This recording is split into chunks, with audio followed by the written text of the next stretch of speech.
Hello everyone, welcome to our new mini blog. তো আজকে দেখো আমরা সেম কালারের ড্রেস পরে বেরিয়ে পড়েছি। তো এবার হয়তো তোমরা ভাবছো আমরা কোথায় যাচ্ছি। আমরা গেছিলাম হাবড়ার তানিষ্কে। অবশ্য আমার সেরকম কোনো প্ল্যানিং ছিল না যে কী নেবো, তবে এসে যতক্ষণ গেছি কিছু তো একটা নেবই।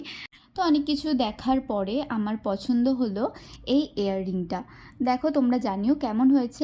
এদিকে দেখো সেনুরিটা, উনিও ব্লগ করছিলেন, ওনার ব্লগও পোস্ট হয়ে গেছে, তোমরা দেখে আসবে। আর ও নিয়েছিল একটা নোজপিন।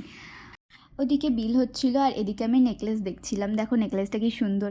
আর বিল করতে যেহেতু একটু টাইম লাগবে সেই কারণে ও বলছিল যে একটু কফি খাবো, তো ও একটা কফি নিল। আমি ওকে বললাম যে তুই আস্তে আস্তে খা। দেখো ও কফিটা শেষও করে ফেলেছে। আর এদিকে আমাদের সমস্ত কিছু কমপ্লিট হওয়ার পরে আমরা, বিশ্বাস করো, খুব খুশি ছিলাম।